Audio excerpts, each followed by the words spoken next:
Oi, gente, eu vim contar uma história, porque esses dias eu tava na academia e eu tava conversando com um senhor de idade. Senhor nada, ele é super jovem, ele é lindo, super legal, inteligente e casado.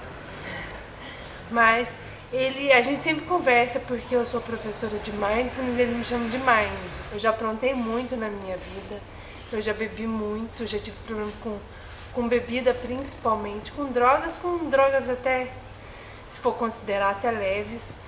E aí um dia ele comentou comigo sobre o mito da caverna. Porque quando eu descobri Mindfulness, eu era uma lutadora.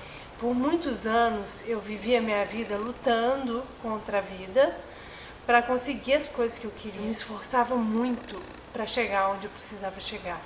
Eu tentava muito forte e eu sofria muito. Eu passei muitos anos assim, porque eu não tinha controle de mim mesma, eu não tinha controle dos meus sentimentos, dos meus pensamentos, e eu era levada, principalmente pelo meu cérebro inferior, pelos meus sentimentos, né? Principalmente quando eu sofri um acidente, fiquei 24 dias em coma, eu passei por muitos anos sentindo aquela emoção que eu passei no acidente, quando eu acordei 24 dias depois naquela cama de hospital. Eu lembro que eu ainda estava amarrada e aquilo foi muito duro para mim. Eu não sabia o que tinha acontecido, mas que tinha acontecido uma coisa muito ruim e eu não sabia onde eu estava e eu comecei a chorar e aquele sentimento tinha ficado ligado dentro do meu corpo. Então cada vez que eu passava por uma emoção difícil, depois disso, aquela emoção vinha junto.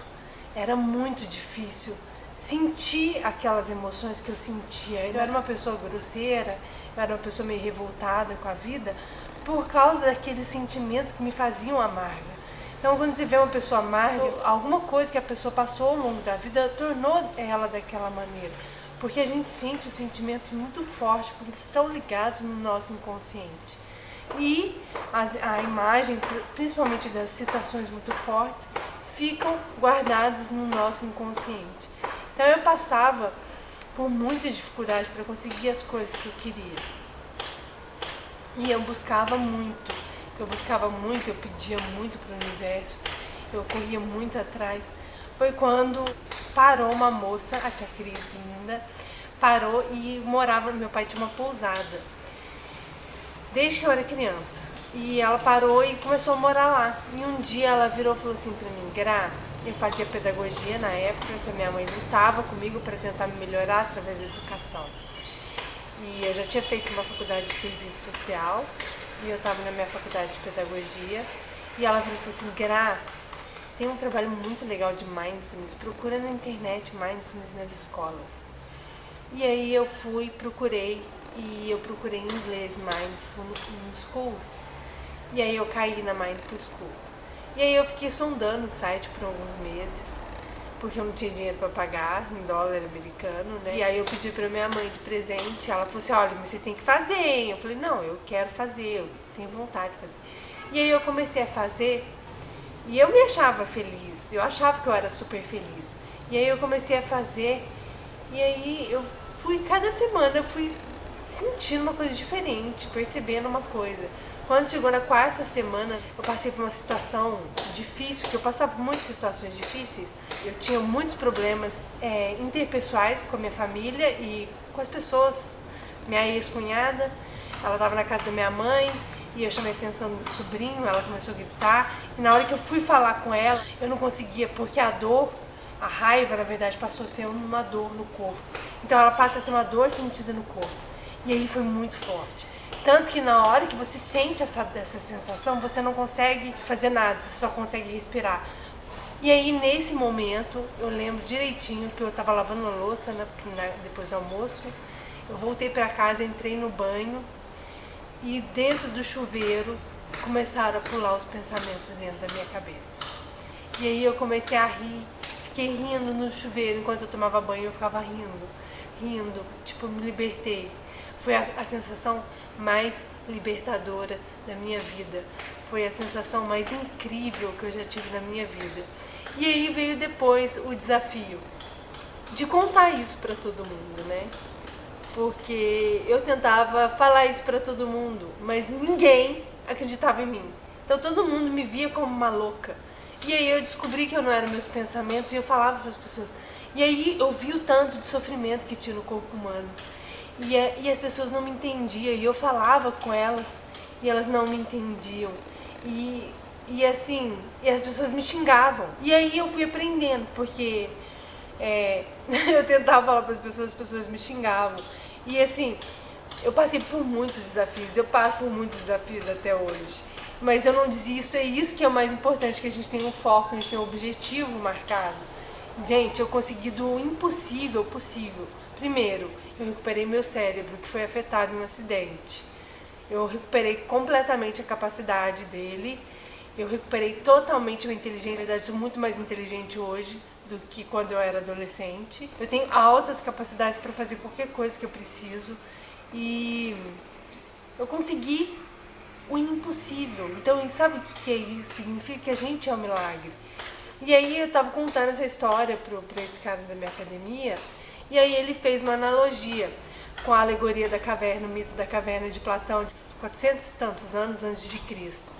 Que essa história da alegoria da caverna é que tinha um monte de pessoas dentro da caverna e eles estavam acorrentados. E atrás deles tinha uma fogueira.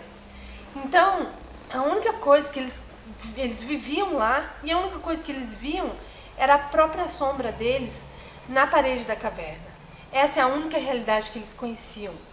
Eles não conheciam outra realidade. E aí um deles conseguiu se libertar.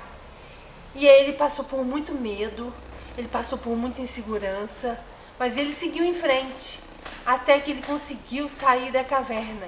E aí ele viu, encontrou que tinha um mundo maravilhoso lá fora, que ele podia viver livre, que era uma coisa fora do comum. E aí quando esse cara voltou para dentro da caverna para contar para os outros, ninguém acreditava nele. Ninguém acreditava que era possível ter um mundo maravilhoso lá fora. E aí o que aconteceu? Mataram ele. Eu fiquei chocada com a história. Mataram ele. Eu fui depois pesquisar. E aí eu ainda perguntei pro cara da minha academia. Eu falei, mataram ele mesmo? Eu falei, ainda bem que ninguém me matou. Ainda bem que ninguém me matou. Porque eu ainda continuo firme e forte. Semana passada eu comecei um trabalho com adolescentes. Na verdade tinha 2 adolescentes, sendo que uma eu encontrei no meio da rua e convidei ela de última hora. E ela foi. Olha que máximo. E hoje eu fui de novo nas escolas, assim, isso salvou a minha vida e a cada dia mais eu quero fazer isso pelo mundo, eu quero fazer isso pelas pessoas, eu quero poder proporcionar mais bem-estar na vida das pessoas. Eu sei o tanto sofrimento que tem no corpo humano. E aí eu tento falar para as pessoas acham que elas não precisam. Porque é a mesma coisa do mito da caverna. As pessoas estão tão fechadas, a caverna é a mente de cada um. Está cada um tão fechado na sua própria caverna que eles não conseguem se abrir para ver o miraculoso, o maravilhoso que existe além dos nossos pensamentos. As pessoas estão muito fechadas e elas não querem a sua opinião, elas não querem a sua ajuda, elas acham que elas estão muito bem com elas mesmas. E aí eu fiz essa analogia, que eu achei simplesmente essa história fantástica. Diz muito com o que eu vivo, com o que eu vivo e que eu vivi mais ainda, porque eu era muito louca, né? E aí quando eu comecei a ver meus pensamentos, eu comecei a ter mais discernimento da realidade, eu comecei a ter mais capacidade de mim mesma. Mas mesmo assim, todo mundo sempre me viu como uma louca. E se as pessoas acreditam nos próprios pensamentos, aquela menina é uma louquinha, sempre eles vão me ver assim. Porque o cérebro deles é uma gravação do passado. Então, eles sempre vão me ver assim, sempre vão me julgar assim. Só que o que eles não sabem é que a maneira que eles julgam, que eles me julgam, eles julgam a si próprio, mesmo que inconscientemente. A maneira que você fala do outro tem muito da maneira que você é com você mesmo.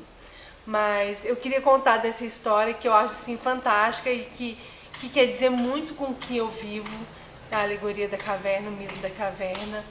E não importa os desafios, gente, não importa. E isso que é legal com Mindfulness, porque a gente estabelece o nosso objetivo e não importa o que acontecer, não importa quem te cortar, quem te passar a perna, não importa a ação dos outros, o que importa é a nossa ação, é a nossa capacidade, é o nosso foco, é o nosso equilíbrio. É isso que importa na vida, é a nossa ação. Não importa o que as outras pessoas fazem com a gente. O que importa é o que a gente faz com o que os outros fazem da gente. O que importa é o tanto que a gente evolui com o que os outros fazem da gente. A gente pode não gostar, eu não sou perfeita não. Eu erro e eu assumo, porque é humano errar. E é errando que se aprende. Então as pessoas podem me julgar à vontade. Eu aceito a minha falha como uma imperfeição humana. Eu sou humana, eu tenho minhas falhas, eu tenho minhas imperfeições, mas eu a cada dia eu vejo elas e eu supero elas. E é isso que é o miraculoso, que é isso que é o perfeito, é se perdoar por errar. Não é se culpar por errar, mas é se perdoar e melhorar. A gente tem que ter o maior amor do mundo com a gente. E principalmente quando a gente fala de sentir os sentimentos ruins. Porque quando a gente sente sentimentos ruins, na verdade a gente está destruindo o nosso próprio corpo. A gente está permitindo com que alguém afete o nosso corpo. Então a gente tem que aprender a fazer esses sentimentos mover no corpo e superar eles. E não existe nada mais libertador do que superar os seus pensamentos, do que superar os seus sentimentos e não ser vítima deles, mas ser uma protagonista da sua história. Eu sou Gra Lemes, hoje eu sou protagonista. Um dia eu fui vítima e como fui, mas eu superei. E se eu superei, você também pode. Muito obrigada e a gente se vê por aí.